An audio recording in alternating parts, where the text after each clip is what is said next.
Wanita tua itu menemukan biji emas. Segera menelepon polisi untuk mengkonfirmasi. Polisi memeriksanya, mengatakan ini hanya biji pirit. Apa yang Anda lakukan dengan biji emas? Wanita tua itu pergi dengan kecewa. Namun polisi menemukan sekelompok orang. Ambil perangkat untuk mendeteksi apa yang disebut biji pirit. Detektor terus merespons. Setiap orang sangat stres. Hasil pencarian telah berakhir, kata detektor itu dengan kecewa. Ya Tuhan, ada begitu banyak emas di dalamnya. Benar-benar gunung emas. Gunung emas, kami telah menghasilkan banyak uang. Benar-benar gunung emas. Semua orang sangat senang, mengatakan, ke depan toilet juga harus terbuat dari emas. Namun perkataan wanita tua itu terdengar oleh orang banyak. Dia sangat marah, segera pergi memarahi polisi itu. Sungguh hal yang tidak tahu malu. Emas ini ditemukan oleh saya. Lucu, apakah kamu tahu itu milikmu? Ini bersifat nasional. Wanita tua itu berteriak, gunung ini benar-benar milikku. Ternyata gunung ini awalnya tidak memiliki sumber daya. Bertahun-tahun yang lalu, banyak orang meninggal akibat tambang yang runtuh. Putra perempuan tua itu juga salah satunya. Kemudian gunung ini ditinggalkan. Namun, menantu perempuan tua itu ditipu oleh orang lain. Habiskan semua aset yang ada di rumah untuk membeli gunung ini. Setelah tahu saya ditipu, menantu perempuan gantung diri. Hanya menyisakan satu cucu yang cacat mental, Yang Sun. Wanita tua itu berkata dia harus turun gunung untuk mencari seseorang untuk diadili. Pria berkacamata mendekati wanita tua itu untuk menghiburnya. Saat ini, seseorang menyentuh detektor. Pria berkacamata itu berbalik. Wanita tua itu secara tidak sengaja terluka dan terguling dari tebing. Beberapa orang ketakutan dan segera turun untuk melihat. Beruntung wanita tua itu belum meninggal. Seseorang menyuruhku untuk segera membawanya turun gunung untuk berobat. Tapi kata polisi itu, tidakkah kalian semua menginginkan emas lagi? Siapa bilang wanita tua itu belum meninggal? Dia meninggal. Semua orang diam. Ini juga dianggap sebagai jenis perjanjian diam-diam. Kemudian polisi itu melangkah maju, mencekik wanita tua itu. Adegan ini dilihat oleh pemburu tua Moon Kisung. Dia benar-benar menginginkan senjata untuk menembak mati para bajingan ini. Tapi saat ini terdengar jeritan. Adalah keponakan Yang Sun yang mencari neneknya. Karena kami tidak membiarkan Yang Sun berada dalam bahaya, Moon menyuruhnya untuk tidak berbicara. Bersiap untuk diam-diam membawanya turun gunung. Namun keduanya masih ditemukan polisi. Moon sedang memikirkan apakah akan menyelamatkan nyawanya atau tidak. Dan polisi sedang berpikir, apakah perlu membunuh dua orang untuk menghancurkan mulutnya? Karena dia tidak tahu apa yang mereka berdua lihat. Tapi kalau dipikir-pikir, saya tetap menyerah.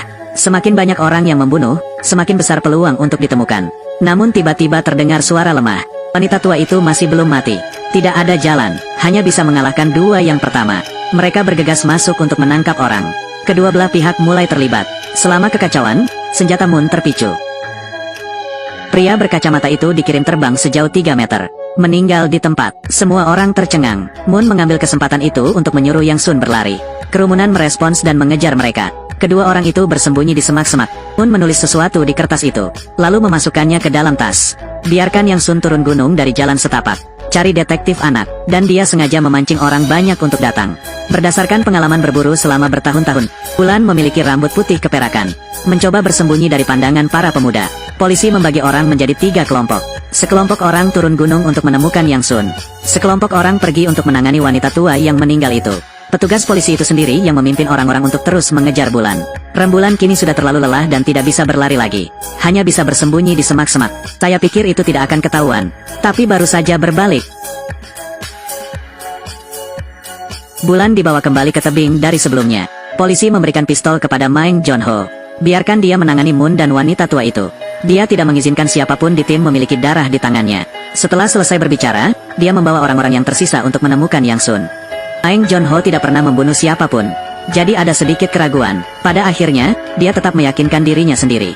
Namun saat dia melepaskan tembakan, lalu melihat Bulan menggerakkan bibirnya. Sepertinya saya ingin meninggalkan surat wasiat. Dia mendekat untuk mendengarkan. Apa yang kamu katakan? Aku seorang bajingan.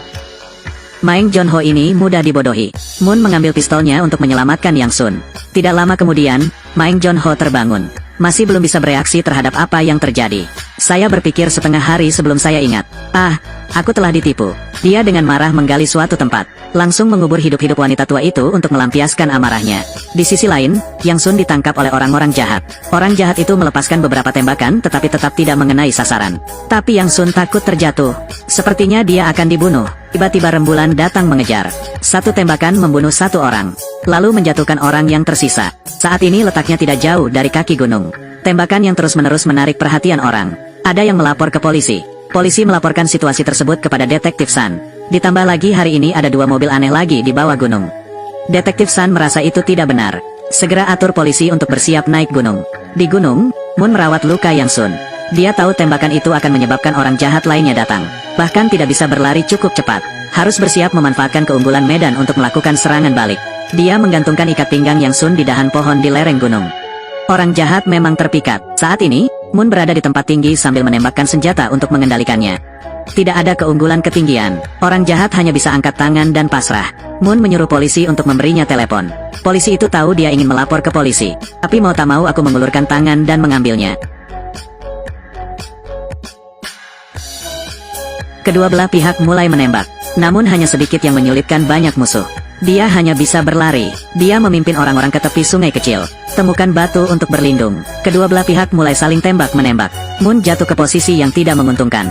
Seorang pria berlari melintasi sungai bersiap mengelilingi bulan. Namun lumut hijau di bebatuan membuatnya terpeleset dan terjatuh.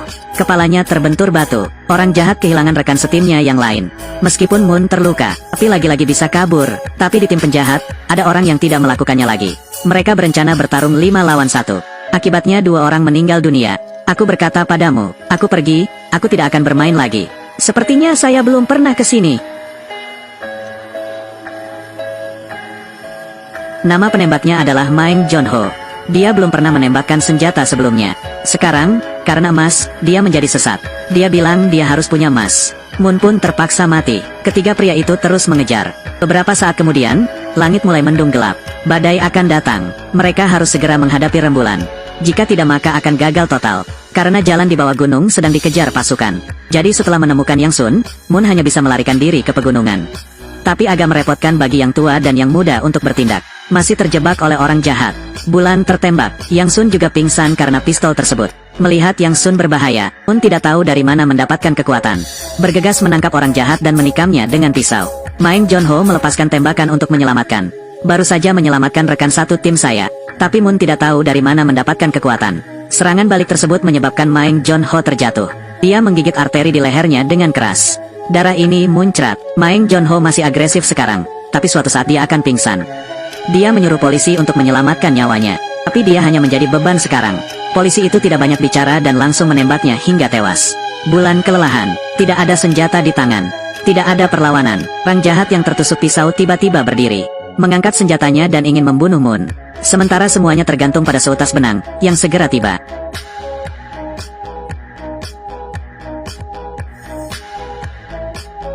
Ya Tuhan, mengapa Yang Sun begitu baik? Ternyata kecerdasan Yang Sun cacat. Sering dibully oleh temannya. Nenek ingin dia belajar cara melindungi dirinya sendiri. Jadi saya biarkan dia belajar taekwondo. Sejak saat itu, teman sekelas yang menindasnya berakhir seperti itu. Mengulang, Yang Sun, setelah mengalahkan 2 orang jahat itu, menyerahkan senjatanya kepada Moon. Lalu pingsan lagi. Orang jahat dan Moon sama-sama melepaskan tembakan. Semuanya gagal. Keduanya mundur sendiri. Moon membawa Yang Sun ke tambang yang ditinggalkan. Faktanya, Moon tidak pernah ingin datang ke tempat ini lagi seumur hidupnya. Karena tahun itu tambangnya runtuh, dia juga termasuk di antara mereka. Kakek dan ayah Yang Sun terjebak di tempat yang sama. Saya belum makan apapun selama berhari-hari. Dan ayah Yang Sun terluka parah. Ku tahu aku tidak bisa menolaknya lagi. Jadi sebelum dia meninggal, dia menyuruh Moon untuk pasti selamat. Walaupun dia harus memakan dagingnya sendiri. Setengah bulan setelah kejadian itu terjadi, tim penyelamat baru menyelamatkan Moon. Orang-orang mengetahui dia masih hidup dan mengira itu adalah keajaiban. Namun sebenarnya hanya rembulan yang mengetahui bahwa itu bukanlah sebuah keajaiban. Tapi hidup untuk hidup. Sejak saat itu, Moon selalu ingin menebusnya. Jadi perlakukan keluarga Yang Sun dengan sangat baik. Ini juga alasan mengapa dia mempertaruhkan nyawanya untuk melindungi Yang Sun. Saat ini, sejumlah besar polisi naik gunung. Mereka menemukan orang-orang jahat itu sudah mati. Bersama dengan wanita tua yang dikubur hidup-hidup. Tentu saja ada juga gunung emas itu. Di dalam tambang, Moon tidak mengetahui polisi telah datang. Saya pikir jika saya tidak menyelamatkan diri, saya akan dikurung di sini sampai saya mati. Dia membuat pengaturan untuk Yang Sun. Kemudian pegang pistol dan bersiap untuk melawan orang jahat. Hanya pergi tidak jauh. Lalu aku mendengar 2 orang berdebat. Ternyata itu adalah polisi jahat dan rekan satu timnya. Moon maju untuk mendengarkan. Namun tiba-tiba, polisi jahat muncul di belakangnya. Anda telah memenangkan taruhan. Moon ditembak mati dengan pistol.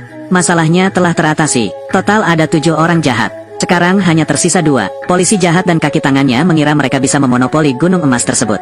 Namun tiba-tiba terdengar suara tembakan. Rekannya ditembak mati di tempat. Polisi jahat juga merespon dengan cepat. Segera melompat ke air terjun dan melarikan diri. Dia tidak bisa mengerti, apa itu bulan, mengapa vitalitas begitu kuat, lebih dari itu untuk waktu yang lama. Semakin dia memikirkannya, dia menjadi semakin marah dan dia berteriak. Katanya aku kehabisan peluru. Suruh Moon berdiri dan berduel. Bulan tidak bodoh, tembak dia langsung dan kirim dia ke neraka. Risiko telah dihilangkan, Bulan terlatih-tatih, kembali ke tambang untuk menemukan Yang Sun. Namun di luar dugaan, polisi itu meninggal dan hidup kembali. Menyelinap menyerang Bulan dari belakang. Bulan hampir tertabrak sampai mati. Ternyata bukan polisi jahat yang hidup kembali. Kedua orang ini kembar, terlihat identik. Polisi yang menipu wanita tua itu beberapa hari yang lalu adalah dia. Dan orang yang dibunuh adalah adik laki-lakinya. Hari itu, setelah menipu wanita tua itu, dia menelepon saudaranya, beritahu adikmu untuk mencari seseorang untuk mengeksplorasi biji emas. Dan dia memanfaatkan posisinya untuk mencari alasan untuk memblokade gunung tersebut. Namun dia tidak menyangka rencana sesempurna itu. Tapi dirusak oleh Moon. Saat ini, Yang Sun bangun masih mengantuk dan berjalan keluar. Polisi jahat itu memegang pistol dan hendak membunuh gadis kecil itu.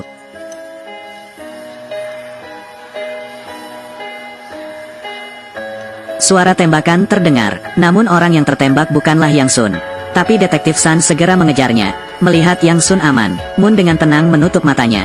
Beristirahat dalam damai. Detektif Sun melihat catatan yang ditinggalkan Moon. Mempelajari rahasia yang tidak diketahui siapapun. Tertulis di atas bahwa keponakanku Yang Sun mempercayakannya padamu. Ternyata putra Moon dan ibu Yang Sun adalah sepasang kekasih pada tahun itu. Moon menentang mereka untuk bersama. Saat itu, ibu Yang Sun sudah hamil. Jadi dia menikah dengan orang lain. Juga orang yang dikurung di tempat yang sama dengan Bulan. Dia mengajukan diri untuk menjadi orang terakhir yang tiba. Artinya, Yang Sun adalah keponakan kandung Moon. Orang Korea juga sangat pandai bercanda. Oke, jika Anda menyukai video ini, jangan lupa suka dan ikuti.